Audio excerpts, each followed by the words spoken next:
Nevin, you are now live on Lutheran Answers right now. The Great. world is watching, my friend. In a few months.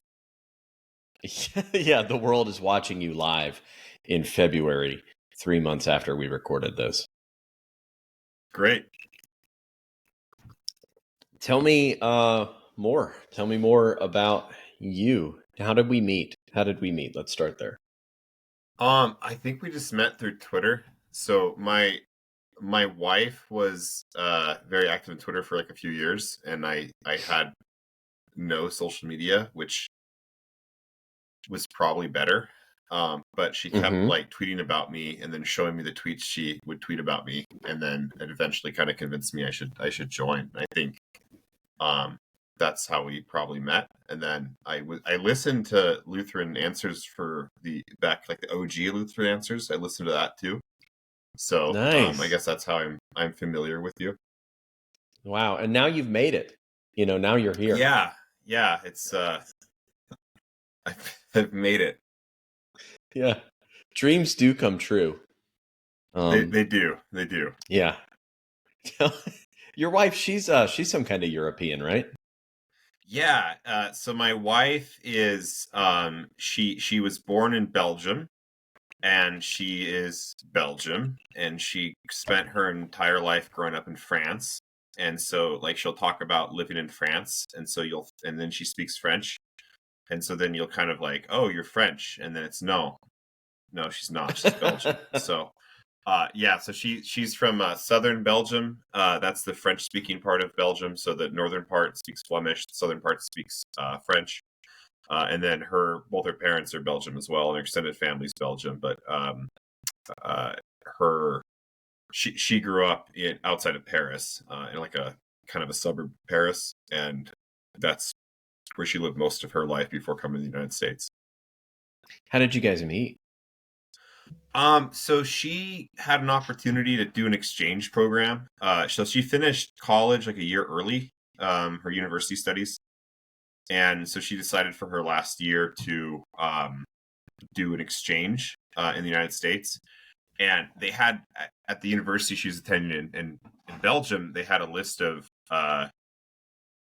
all these universities she can go to. And the one, so you can go to New York, you can go to LA. And the one that was, and those are sort of hard to get into because everyone wanted to do that. But one of the ones that no one wanted to go to was the University of Wyoming, which is in the highest university in the United States, very cold. And she had known about the town that's in Laramie from a children's book she read when she was younger. And so she was really excited about that was one of the options. So she picked it. And of course she was the only one that applied for it. So she got in. So she was she was an exchange student in Wyoming for a year. We ended up meeting because I was a graduate student teaching a course, and she was an undergraduate student, and we started dating the next semester after I got done teaching her. Interesting. And now look at you, happily married for a number of years with several children. Yeah, we've got currently, married 10 years, 4 kids. She's pregnant with the 5th right now. Oh, that's so great. Yeah, it's at the point now it's probably too early to like announce that publicly, but by February, like we'll be good. It should be good. So don't worry about it. Yeah. That'll be then that one's due in June. So she's just a little bit pregnant right now. Yeah. That's really cool. How often do you get to Europe? I'm assuming in 10 years you've been at least once. Yeah, so she goes to Europe probably like every 18 months, I'd say on average. Sometimes a bit more, sometimes a bit less, but I'd say on average 18 months. I have gone since we've been married. So the wedding was there, which that's kind of an interesting story. But the wedding was there, and since the wedding, I think I've been there twice or 3 times in 2 years. I think 3 times in 10 years. So I go about every other trip. I'll go down there, and I think the next time we go down there is like a big family reunion of hers, and I might try to make it for that. We'll see. Yeah, very cool. So the series that I'm doing here is called Reforming Faith, and Okay. it's just basically how and why people are Lutherans. So Okay. now we know a little bit about you. I'd like to ask, have you always been a Lutheran?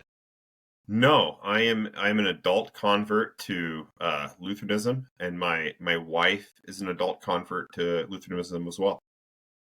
Okay, great. So your wife, I'm assuming, was some kind of Catholic? Yeah. So in both France, where she grew up, and then in Belgium, where she was born, there's really only the Catholic Church. Yeah. You can go on to like the whatever Lutheran Church exists that the AALC and LCMS is in fellowship with, and like look up their congregations in both those countries, and there's like five. Um, so Hmm. it's Yeah. yeah, and they're going to be in big cities, and very difficult to unless you live next to it, like you never go. So the only church that really exists there is the Catholic Church, the Roman Catholic Church. Yeah. So Yeah, that seems about right. yeah, so she grew up Catholic. Never knew anything about Protestantism. I'm assuming she covered the Reformation in history class, and it was probably from a pro-Catholic standpoint, but I'm not entirely sure. But that's all she really was exposed to until she moved to the United States. How about you? What did you grow up in? I grew up with sort of one foot in the Methodist Church, and then Okay. another foot in the Roman Catholic Church. So my mother, she came from her family was Roman Catholic. My grandparents were very pious Roman Catholics. Attended church regularly. They had 8 kids. They lived in a neighborhood growing up. It's kind of crazy to think about and picture now, but the entire neighborhood, it was a suburb of Denver. It was actually in Denver, but every house in the neighborhood was a Roman Catholic family, and they all had between like 8 and 14 kids. So you would walk out the door during the summer and you just be playing with like 60 kids. There was within a Right. mile walk, there were I think 3 parishes. There was 2 elementary schools, and there was 1 middle school. Just in this like really tight neighborhood. So she grew up Roman Catholic. My mother did. I was baptized Roman Catholic when I was as an infant, just a few months old. But then my dad, he was not a very pious church attender, regular church attender. So he kind of grew up in the Methodist church, and he thought just the Roman Catholics were weird. So he kind of kept doing that. So I just kind of bounced around between those two. I was never confirmed in either church. Never had like a first confession in the Roman Catholic Church, or took communion in the Roman Catholic Church. So it was just baptized in that church. And so I kind of grew up in a foot in both of them through like middle school and into high school. Okay. And then you became a Lutheran about what point in your life? So You said an this is adult where convert. yeah. So this is where the story kind of it has to like be told within the context of my wife. So uh, by the time I got to college, I just stopped going to church because Okay. My dad worked a job where he was maybe available every like 8 Sundays. So it was just my mom and my brother and I going to church, and then um, my brother got into high school and he got busy and he stopped going. So then my mom and I kind of stuck it out as long as possible, but eventually we just kind of stopped going. So um, by the time when we fast forward to the point where I met my wife, I probably hadn't gone to a church service outside of a wedding or a funeral in probably like 4 or 5 years. And so she, when she got to the U.S., she was just kind of had some, kind of got sick of, I guess, like this Roman Catholicism as it was being practiced in Europe. And I don't want to say, not exactly what she thinks, but uh, it it's a very uh, Roman Catholicism outside of some pockets, like some very very specific pockets in Europe. It's very much a cultural thing. So you go during the major holidays, you go during baptisms and confirmations and weddings and funerals. But for the most part, like there's all these just beautiful Catholic churches all over Europe, and you walk into any one of those on a normal Sunday, and there's no one there. It's just a bunch of people in their 70s and 80s, and there's no children, there's no families, and so it's sort of this is important, but it's not important enough we need to worry about it. And so just kind of the culture, she kind of just got pushed away a little bit. So when she came to the United States, she went on this trip pretty early on in her time in Laramie at the University of Wyoming for kind of international students, and they had just some communities, some volunteers from the community that would go like, hey, we're gonna go for a hike. And there was this guy there that she sat down with on a bus that was taking him on some hike, I think up on a mountain or something. And he happened to be the local Reformed Presbyterian pastor. And okay, they kind of struck up a conversation, and he invited her to church. And I don't know like all my Lutheran church denomination abbreviations, and so I'm even worse with the Reformed ones. But sure, you can from what I gather is you can kind of figure out how like conservative they are, or based on like what their practices are. So they were one of these groups that they only sung psalms. They couldn't use any instrumentation during the singing. Everything was a cappella. They couldn't talk about anything during the sermon that was current event in the world, anything like that. It was all just straightforward. We're going to do this book of the Bible straight through. Next one, no images on the wall. Of the different Reformed church bodies, it's either like the second most or the most conservative there is. So she started attending that, and really got a lot out of it. She learned more about the Bible, which from her Catholic upbringing wasn't like very much emphasized at all. Like the only time she's ever really exposed to it was within the readings, and they were very serious about studying it. And so she kept the whole time she was going to the University of Wyoming, and she ended up staying there for 3 years because she stayed for a master's degree after she got her bachelor's done. And she attended that, and she really got a lot out of it. And I can't say enough good things about the pastor there. But towards the end of her time there, as we're at this point, we're engaged, we're gonna get married, and she just kind of missed the liturgy. And she was talking to her pastor at the time about that, and he's like, "Oh, you missed the liturgy? Well, you should try the LCMS church. Like they're pretty good too." So that was our first recommendation to try a Lutheran church, and kind of put the spark in our minds. But at that point, my wife was going to move up to where I was at the time was Washington State. I was working on my PhD, and she was going to move up there, and we were going to get married. And we had to get married in the. Oh, go on. I was going to ask if you were already married at this point, but you just said no. Y'all were planning. She was going to move up there, and y'all were going to get married. Yeah, we're going to get married, and so because we're going to live in the United States, we had to get married in Europe, and the only option was the Roman Catholic Church. So we're going to have a Roman Catholic marriage, and this is where things start to get banana cakes. Oh, you mean like because of her family?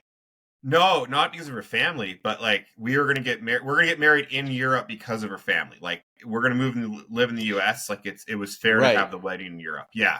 Right. Yeah. I thought you meant like legally, like there was some law I didn't know about. No.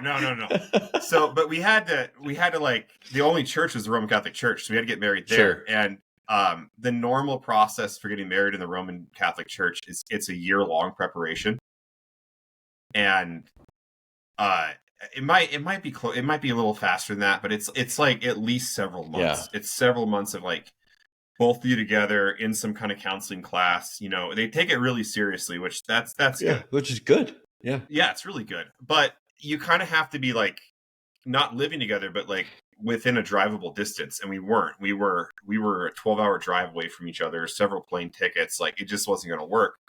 So, to get married in the Roman Catholic Church, the way it's supposed to work is you you're supposed to get married in the parish that the bride was baptized in. Okay. And so for us to get married, we had to go through like premarital counseling, like number one. Then we had to have the bishop in the diocese that she was baptized in sign off on it. We had to have the bishop in the diocese that I was currently living in sign off on it. And then we had to have the bishop in the diocese that we're going to get married sign off on it. So we had to go through the premarital counseling and then get 3 people sign off on it. And so we told them, like, hey, we can't do the normal counseling. Like we just don't live, unless you want us to live together, we can't do it. And so what happened is, and I was talking to like this, I forgot who I was even emailing. I think it was like some priest within the diocese that I was living in at the time. And so he goes, okay, we got this like weekend retreat you guys can do. It's like 4 days. It's really intensive. And that's like the plan B.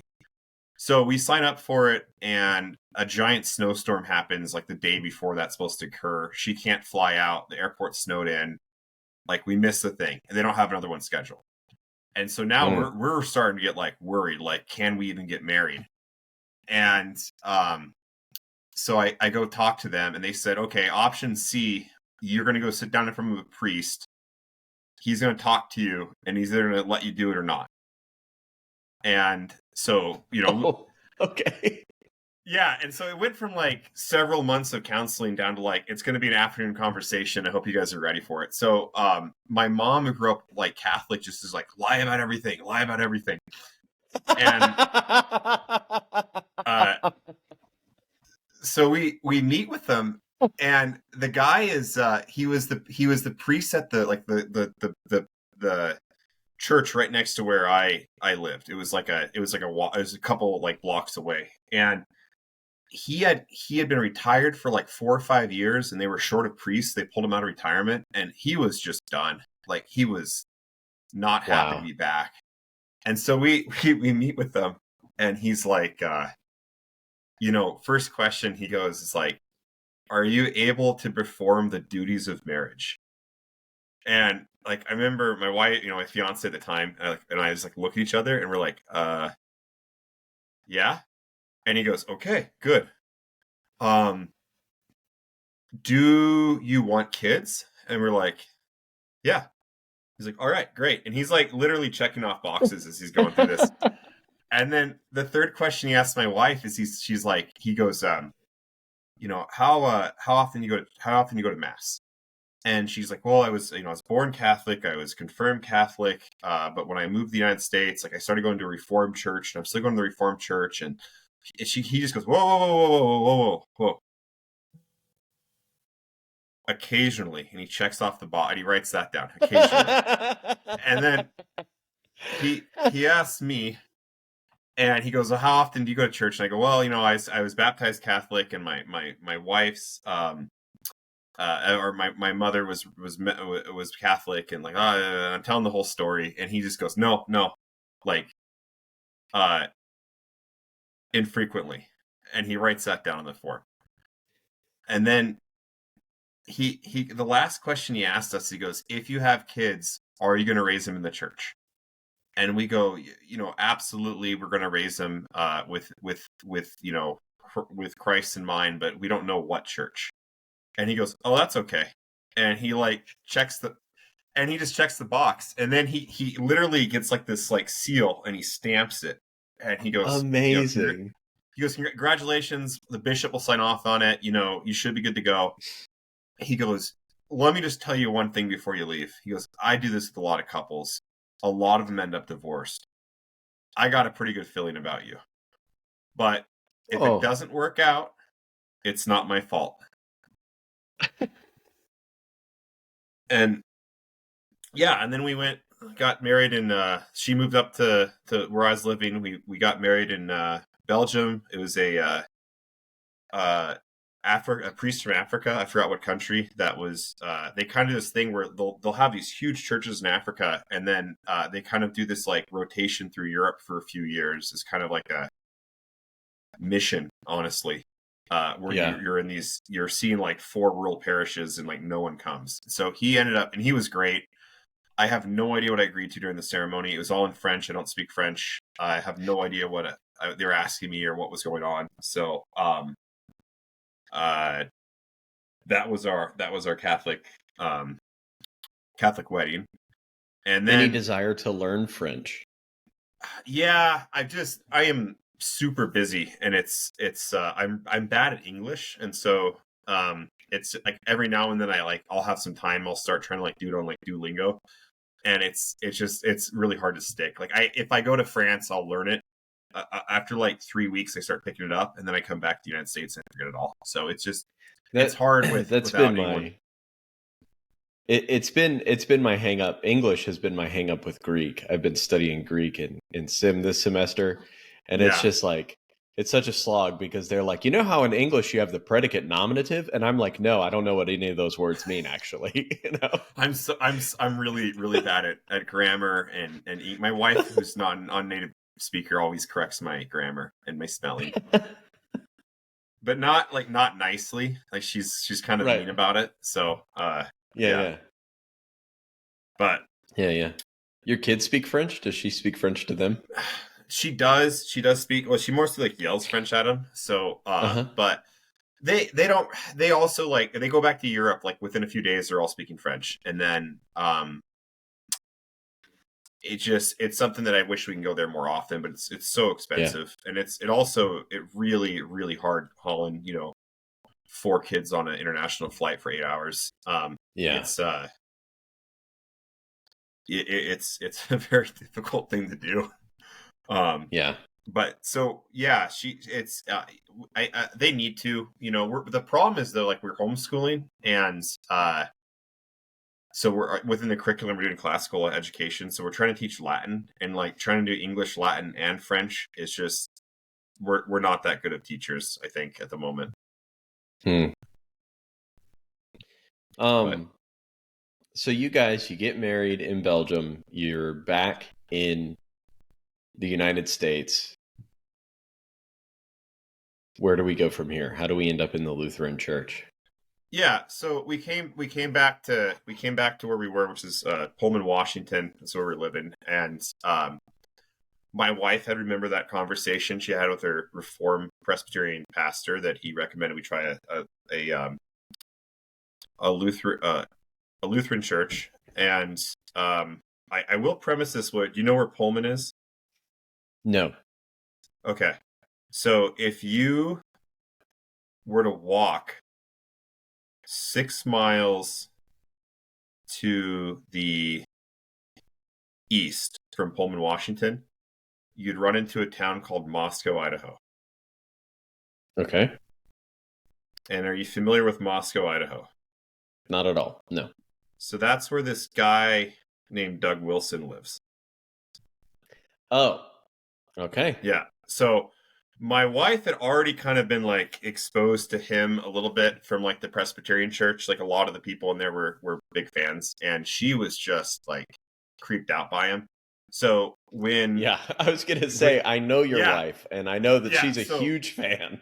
Yeah. So when we moved to Pullman, it was like, well, we can't go to a Presbyterian church here because there's a good chance it's going to be creepy, and we weren't going to do creepy. So she was not wanting to do that, and then also she remembered what our pastor had said about her pastor had said about the Lutheran Church. So there was this LCMS church in Pullman, and we went there first service, and it is still like one of the most beautiful services I've ever been to in my entire life. And part of the reason for that is they had just a lot of like really good musicians at this church, and so they had an organist. Everything was LCMS, Lutheran Service Book, chanting, everything you could chant. Really good song selection, and the organ was going. But like the services we had attended, and there's only 3 that I think there was 3 or 4 we went to. The first 3, in addition to that, it was just sort of like whoever showed up that day would also join it. And so there was like a mini orchestra every time. So you'd have like someone with like a cello, or someone with like a French horn there, or a viola. Just randomly kind of back there with the organ. And I mean, it not that that's like necessary in worship or like that, but it was just really cool to see that. Awesome. It was really cool. It was really cool. So we went there and like just really enjoyed it. Really good, like solid liturgy, good preaching, everything about it was just great. And just like such a good introduction to what like Lutheranism could be. So then we did go to 4 services. So then we go to service number 2, and it's absolutely packed, like way more packed than ever. And the pastor says like, "Hey, it's my last service ever. I'm retiring." And yeah, and so we didn't know that. So we ended up, that was his last service. Is a good one. And we went up to him afterwards and like, "Hey, sorry about this, but we're kind of thinking about becoming Lutherans." And he's like, "Oh yeah, I can't do anything for you." So he gave us a book. I don't even remember if we have it still, but I don't even remember what it was. But he gave us a book on like, what is Lutheranism? And then he said like, "I can't do anything for you. I'm moving to Florida. The next guy's coming in. Talk to him." And the third service, which, that's fine. That's what's he going to do? So the third service we went to the next Sunday, it was led by the elders. They didn't have a pastor. The guy hadn't arrived yet. So I think we just did like a matin service on Sunday, and it wasn't a divine service. And I don't think there was any sermon. It was just the readings and then just doing matins. And that was good too. That was also great. And then the fourth one happened, and that was this new guy they hired. And I don't know, but it's in a college town. So I think they're looking for someone that was young and hip. And he was fresh out of seminary. And he gets up there. He threw out like first day and I mean, I know you're going through seminary. So this is kind of like taking notes. Really, when they say like, don't do this your first parish, like, or your first church, like this is what not to do. So he threw out the liturgy completely. He threw out the and that meant like following like the order of the divine services, like that was gone. He threw out like the liturgical calendar. So whatever the reading was supposed to be for that day, he's like, "We're just going to start Genesis 1 and work our way through, guys." And then organ was gone, and the hymnal was thrown out too. So he got rid of all 3 of those, like just first service, got rid of all that. And it was packed. It was as packed as the previous pastor's last service, because everyone's like, "Oh, we're going to welcome the new pastor here to the church." And he got up there with a guitar and started singing. Like, I kid you not, he had a guitar and he was singing "Jesus Loves Me," and he kept going like, "Come on, guys, come on, everyone, let's get up and clap." And it was like if you could like smell cringe in the air, that's what it was like in there. It was really, really, really uncomfortable. And my wife and I were just like, we're not going back to this. And so that was the only that was the only Lutheran church within like 3 hours. So there was no other option. And we ran into some people that we had met through that church a couple months later, and they said that the attendance had gone from like 150 a week down to like 20 at that church. It would just complete crash. And I remember like a couple years after, a year after I left Pullman, I just like went to their website and they had a different pastor in there. So I'm hoping that the ship got turned around, but it was really, really bad. Golly. And I don't remember the guy's name. I don't remember any of that, but it was like one of the most uncomfortable situations I've ever been in my life. We in Sim, we talk about this a lot, about going into a church, and generally it's actually, when we have this discussion, we're talking about going the other way, right? You step into a church and they've done COWO for 20 years. And I tell people all the time, I'm a big liturgy guy all the way. I don't like contemporary worship at all. I don't think it's edifying. I don't think it's useful. I don't think it does what people think it does. But At the same time, I understand that if this church has been doing contemporary worship for the last 15, 20 years, if I walk in on day one and throw out the guitars and get an organ and get the LSB, the only thing that's going to happen is I'm going to lose my job, right? Yeah. Like you can't make huge changes at the drop of a hat like that, man. Churches they're institutional and like they take a while to kind of turn around. Yeah, and I think they thought that maybe the guy would I don't know. I don't know why they got him. But I mean, because you're fresh out of seminary, you think they could have like called hey, we have a guy retiring, we have like 150 people on a normal Sunday. Like for a lot of pastors, thinking about a call, that's a pretty good thing to walk into. Like it was a very stable, financially stable. It was in like a nice town with like lots of things to do, good education. Like it's just so many things going for it, and that's what happened. So, but that was really weird. Man, but yeah. Anyway, so that then we didn't know what to do. So we lived in this like really small like commuter town from Pullman. Like it was literally a population like 400 people, and we knew the guy because I worked with him. That was the pastor there. So it was like the like community Bible church, and he's a really nice guy. So we're like, let's just try that. And so we spent the next 2.5 years going to this non-denominational Baptist Light community church with about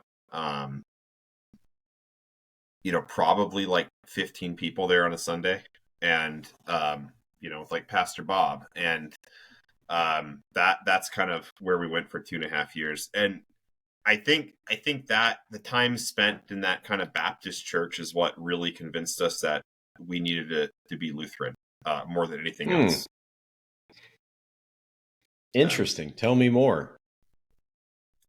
So yeah, like I don't think at this point my wife and I were both like not very theologically literate, and there was just so many things in there we just did not agree with, and that the pastor couldn't explain, the other people in the church couldn't explain. They just had a lot of teachings and practices that we really, really just did not feel comfortable with. And I gotta really push you for an example here. I know I got so many. I'll get there. So okay. I guess like the first thing that came up with is on just like I remember at a Bible study one time we were going through. So it was a non-denominational one, which that means is like no creeds, just the Bible and me and Jesus, and we're gonna knock this one out. And so you have a lot of things that aren't explicitly part of their theology, but that a lot of people believe. So like the whole premillennial dispensationalism stuff, like that gets like a little, the pastor's not going to say that's bad, but he's not going to say it's good either. So you have some people that go to the church that believe in that. And this kind of stuff gets in there. So I remember, I think the first time I was like, I just don't like this, is we were in a Bible study and we we're going through Daniel, and he had this diagram. I wish I had it, but it had like all the prophecies of Daniel and what every single one of those meant, and then like how we can like look to that to happen in our lifetime, and how like the world's going to end any moment. And I remember, so it's like, oh, when he's talking about the dragon with this many horns, what that actually refers to is this. And so everyone in the Bible study is like, oh yeah, like totally. And I'm going like, I don't think it says that. And so like, we reread it and it's still like really, really not clear. And he didn't really have an answer. He's like, yeah, it sounds confusing, but there's these really smart Bible people that say that it's actually this. And so that's what we're basing our theology on. And so that was kind of like the kind of the start of it for me is, the Bible's literally true. Here's a really hard passage. This is the explanation we're going to go on. And we're not going to talk about what other people might think it is. We're not going to talk about the church history. It's just this guy that, wrote this one study Bible. He's the authority on it. And, he couldn't really give a justification for it. Just that's what the study Bible says. That's what we're going to go with. And so that was kind of the first thing that really got us, that kind of started like, okay, I'm getting a little uncomfortable. And then the second time that we got really just this isn't right for us is they did communion one time, and that was really uncomfortable because they had to make a point of like communion's really important. It's a they don't use ordinance. It's an ordinance of Christ, and so we had to do an entire service, and the services were like song, giant Bible study, song, and that was the ordinance service, and then there was like a prayer time where like the kids would come up and say cute things, and the entire Bible study for that day was just on communion, before communion. And there was this balancing act of like, this is really important. So it's like we got a balance here. Like, this is really important. Jesus said to do it, and we take the Bible literally. This part of the Bible's figurative, and we can't take it too seriously. So they had to, yeah. And it was, and you could tell he's struggling with it because he's trying to explain that this is important, and we should do it more often than we are doing it, because it was like once a year. But we can't do it on like an important day. Like, we can't do it on Easter because then it seems like we're elevating it too much. And then we can't, we also can't look more into it than just symbology, or we're elevating it too much. And so he had this really uncomfortable sermon about trying to, and it just didn't make any sense. And we also, like, he forgot to get juice beforehand, and so he had like crackers and juice, and he's like, we don't have any juice. And I was like, I can run back to my house and grab some wine. He's like, no, we can't do wine. And he literally said, this is only symbolic, so we if we had to, we could do this with potato chips and soda pop, is what he said. No. And I'm pretty sure my wife and I didn't take communion with him because we kind of got like a little friendly argument, and I was like, how can we take this like literally and not believe this? And he was like, well, okay, well, there's the door, and if he's the door, he can't be. And and I remember I think I mentioned John 6, and I was like, well, can you help me with that? And he's like, well, that's spiritual. But it was clear that like he was just believing what he had been told. He hadn't really thought this through that very much. He couldn't just say, well, it's God's word, let's go with it. And so it was really just uncomfortable for us. And I think we chose not to do communion because we didn't agree with that, and we couldn't say why. And then the sort of like the last big thing was when our kid was born, we're like, can we get the baby baptized? Because we were both baptized infants. And he's like, no, we don't do that. You have to make a decision. And the decision theology like always bothered me because like I had been, going to church. I remember believing it as a kid. And like I stopped going to church for a while, but then I came back, and then I still felt like I believed. And I can't point to a time where like I made the decision. And he was like, no, you have to figure out that point. Like, I remember at 6, I made the decision. And it's like, well, I don't remember that. And so that was the whole thing with the baptism. And I'm like, there's got to be people that just like go to church their whole life, and that's just all they know. And they're still Christians. They can't have like this huge lapse in faith. And that's what they're always looking for. They're always looking for like, I was a drug addict, and I doing coke in the street for blood, and then I found Christ and everything turned around, and like there's just so many people don't have that life story. And well, in decision theology churches, because I grew up in a decision theology church, and the way they handle that with children is that they tell children that you're not Christians until you make a decision. And so you're kind of when you're about 6 or 7 years old. I was 7 in my mom's car on the way home from church, and I was like, all right, well, I think I want to be a Christian now, I guess, And so they kind of force you into it. Yeah, and that's what it felt like. And I remember them. I think what really made them mad is when we were talking about this whole thing. They told my wife and I that our baptisms didn't count, and like we should, like, when we can't baptize your kids, but we can baptize you. And we're like, no, we've already been Mm, baptized. And that really kind of pushed us over the edge. And I remember, like the last, I don't know, the year we were there, like I was getting close to finish up my PhD, and we were just like, we gotta suffer through this. We gotta suffer through it. And it wasn't all bad. Like they did take the Bible very seriously, and both my wife and I like really did learn like the story of the Bible uh more thoroughly than we had before. So we would know the how the we did a couple one of the couple of the Bible studies, like, as a survey of like Old and New Testament, and like that was helpful. There was a lot of that. Most 90% of the Bible, if you have Christians of different denominations, they're not going to disagree on what it's saying. It's just right. certain key things that's a problem. So I don't think it was bad for us, but it certainly it certainly like taught us that this is not what we believe, and this is also not what we want to be doing. So the last amount of time we were in there, it was kind of painful, like getting through it. But then we moved, and that was kind of like the next chapter.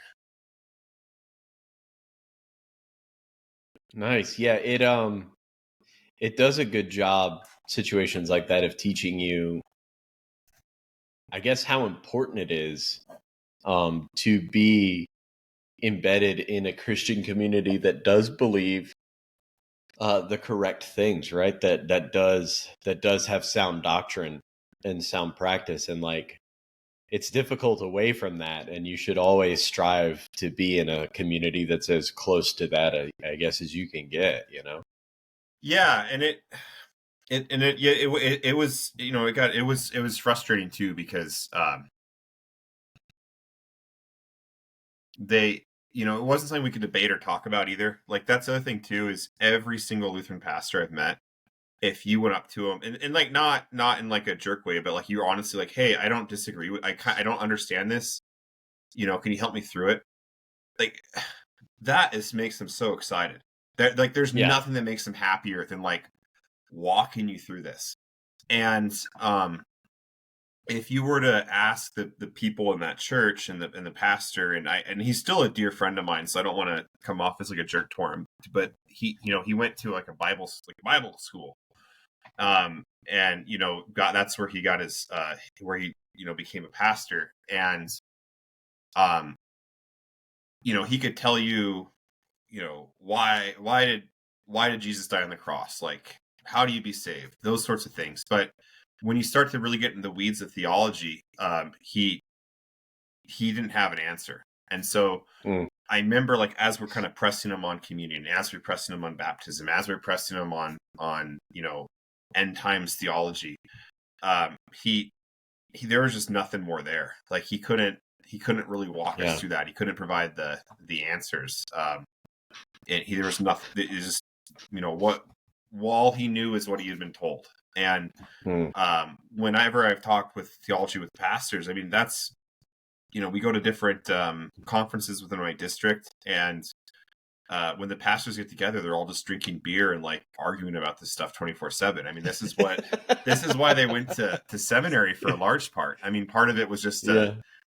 argue about theology all day, and then they also got to serve people and help people, and uh, preach law and gospel. So there's other benefits too, but it's something that they all love and they really enjoy, and it just that was kind of missing. I thought.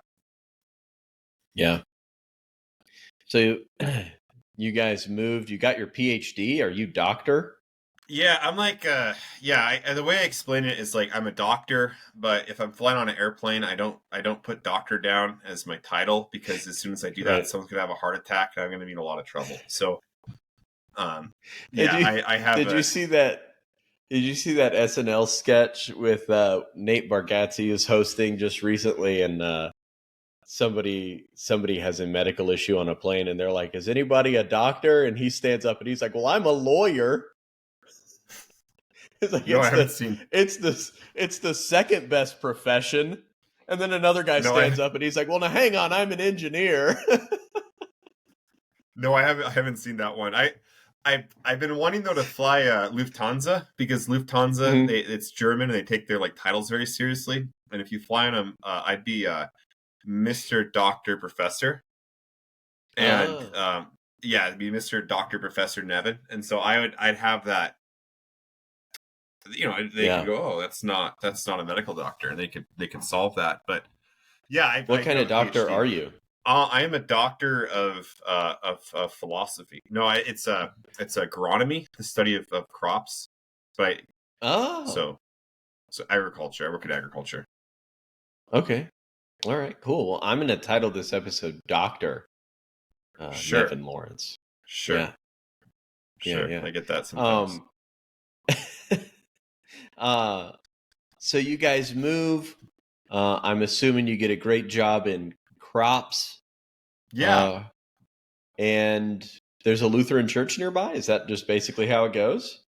Yeah. Well, we moved to so I live in eastern Wyoming, and I work in western Nebraska, and there's a lot of Lutheran churches out here, actually. So that was quite plentiful. But as we were like getting ready to move, I remember my wife and I actually like made a list of like what we wanted in a church, and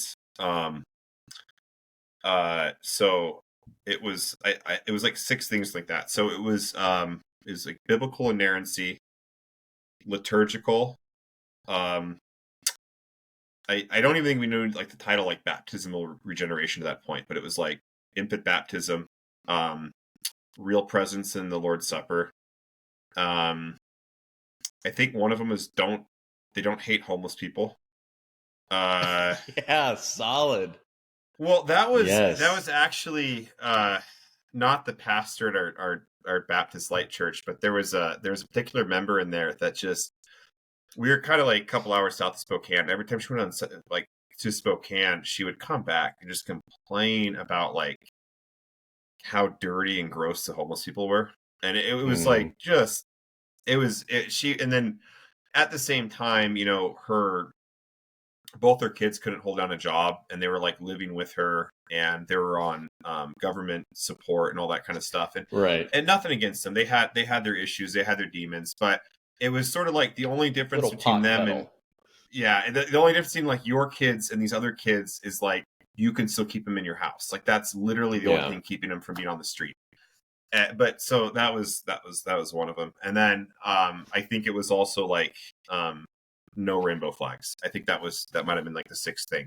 But I could be wrong on that. But it was definitely like liturgical, biblical inerrancy, real presence, baptized babies. And so when we moved to the town we were living in, I think if there was an Anglican church, we would have checked it out. And at this point, we don't know anything about any of these churches, but that would probably have been an option. So we were looking at the Roman Catholic Church, Lutheran Church, and that was it. There was no like my wife, I think, would not have done Orthodox just because she had gone to a couple and she was kind of weirded out by them. But she has and they make you stand the whole time. Yeah, she's like, I don't know. She's like, well, it's like the, I don't know. My wife's got strong opinions for weird reasons. Like she won't like certain cars because they have like a mean face. And so that's kind of like the reason why she didn't want to try an Orthodox church. Like it just, I don't know. So, but it was, I think we would have tried Anglicanism was there, but they didn't have that. So we went to the Lutheran church, loved it. And then the next day we went to the next Sunday we went to the Catholic church, and we went to both, I think 3 times each, alternating. And both groups were like really welcoming and like, oh, you're new here, like, like tell me about yourself. And like and both groups actually took us out to eat after Sunday at I think at Denny's.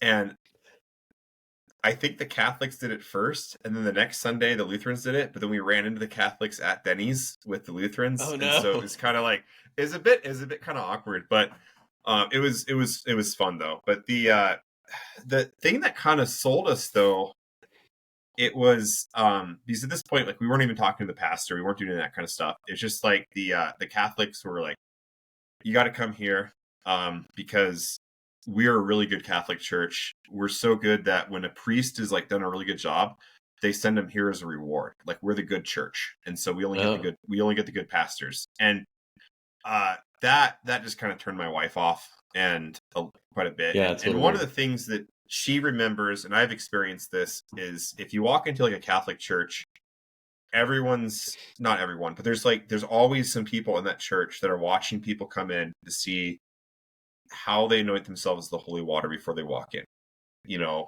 Before they go into their pew, how far down are they bowing before they go sit down at the cross?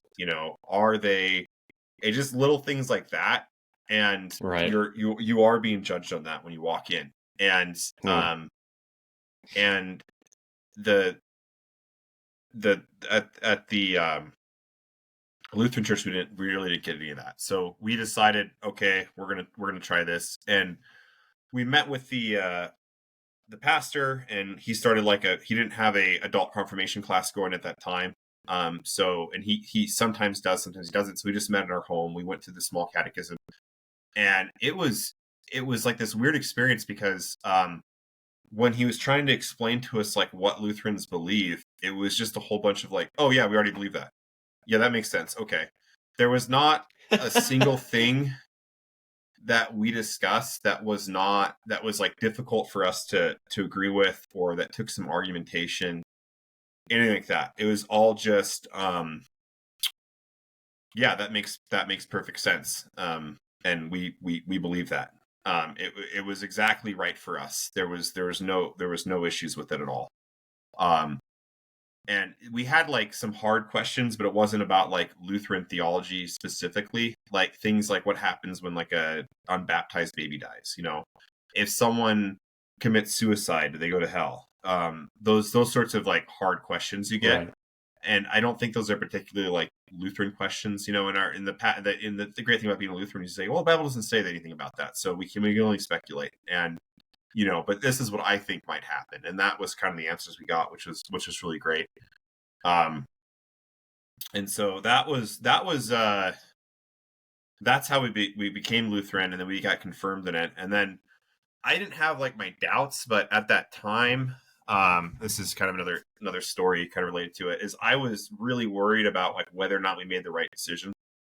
And it wasn't that there was something I was doubting particularly, but like the reason I want to go to a particular denomination is I think they're correct, not because I like it. And so right. I was having doubts, like, maybe we should have spent more time at the Catholic Church, and while I'm doing this, I have a 30-minute commute home every day, and I can't listen to radio because it's terrible. And, the only thing I would listen to is either NPR, which is not good. Correct. Or I would catch Catholic Answers on the radio. And so like, as I'm having these doubts, I'm listening to like a whole bunch of Catholic Answers, and I'm like, oh, that makes a lot of sense. Like, that's a good point they're making. And so then I was trying to find like a rebuttal of that, and I couldn't. Like, there was no rebuttal, and I couldn't just be just pestering my pastor all the time with these questions. And so I was trying to look up just something on the internet, and to answer these these questions, praying to the saints and things like that. And that's how I stumbled upon Jordan Cooper and started listening to his podcast. And he had a couple of real early episodes where he was just addressing these like head on. And it was I think it was mostly Chemnitz's response to the he was just working his way through I think mostly citing Chemnitz and his response to the to Trent. But it was that sort of like solidified me even more. It was like, oh, okay, yeah, that's awesome. And that, yeah, it really did help though. And that's actually that went from like, oh yeah, they make a good point with the praying to the saints, to what the heck is a treasury of merit? Like, it just like, oh, here's like something else I've never heard of. Yeah. That's even crazier than what I thought they believed in. They do that. They do that. They really do. They really do. I saw this, and I'm not saying that this is pure Catholic dogma and doctrine or whatever, so much as it's just some like terminally online tradcath that just really needs to touch grass. But I saw this Twitter thread the other day where it was like this guy was talking about the thief on the cross. And then some other guy was like, what's really crazy is that he knew Jesus when they were little kids and he was this kind of person growing up and all this. And he had like this whole like big fan fiction about the thief on the cross, you know? The Catholic Answers thing, though, that what really got me is like, as I'm kind of I'd be listening to them and I've been listening to Jordan Cooper at the same time. I caught this episode one time and this guy was calling up to know about what indulgences were, and he's like, I heard like all these horrible things that Lutherans say about indulgences, and so the guy is like, oh, like that's all myths, that's not how they work, and he kind of gives this like very modern day interpretation of what's going on with indulgences. And he goes like, okay, did that help that answer your question? And the guy calling's like, oh, yeah, it did. Can you still get an indulgence? And he goes, you can still get indulgences, but they've been very scaled back because there were some abuses occurring during the 16th century. And it's just like, I could not stop laughing. And I was like, oh yeah, this all is just like propaganda. This is all propaganda. Yeah. If you really want to read like just exactly that propaganda, go to the Catholic Answers website and read about they have an article. I'll see if I can find it and put it in the show notes, but it's specifically indulgences during the Reformation. And they're like, oh no, you may have heard this common refrain that Tetzel was going around saying, for every coin in the coffer that rings, another soul from purgatory springs. And that's not true. And indulgences were never sold to build the basilica, and everything Martin Luther said was wrong, and all this, right? And that's what they say, like up front, is that, oh, this is just a big misunderstanding that Protestants have, and none of this is really true. And then down at the end, they're like, the thing Tetzel was actually saying was, every time you put a coin in the coffer, then someone can get out of purgatory with the indulgence. You know, it's like, but you're just using different words to say the thing that we're saying you said. It's wild. It really is. It really is. And so I don't know. I kind of, when I'm driving home, if I don't have any podcasts to listen to, I kind of bounce back between listening to that until I get frustrated, and then listening to NPR till I get frustrated, and then just driving in silence. So that's kind of my normal thing. Nice. Well, there's this great podcast called Lutheran Answers that. Well, I haven't seen any new episodes for a while. Are you gonna do something about that? I'm working on it. Actually, believe it or not, I'm working on it right now. Oh, all right. That's good to hear. Yeah.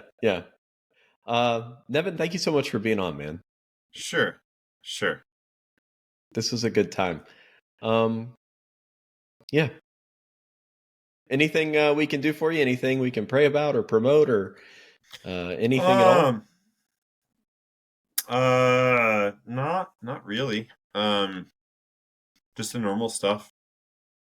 Okay. I don't got like a thing. I don't have a website or anything. I got my Twitter, and I'm constantly thinking if I should delete that or not. That's about it. So nothing. Same, dude. Same. Golly. Yeah. What a trash website. The whole I heard I bring it on myself. I've learned that today. Yeah. I bring it on myself. I heard a comedian say one time that like when the internet got started, the only two people that used it were scientists to do science and pornographers to do pornography. And that was okay. That was fine. There's no one else on there. But after a while, the science started getting mixed with the pornography and everything went down. And I kind of agree with that. I think that's where we're at right now. Yeah. Awesome, buddy. Well, we'll see you on the Twitter. Yeah, and this is like really bad. Like you could just cut it. It's fine. So we'll go on to something else. But thank you for having me. Yeah, man.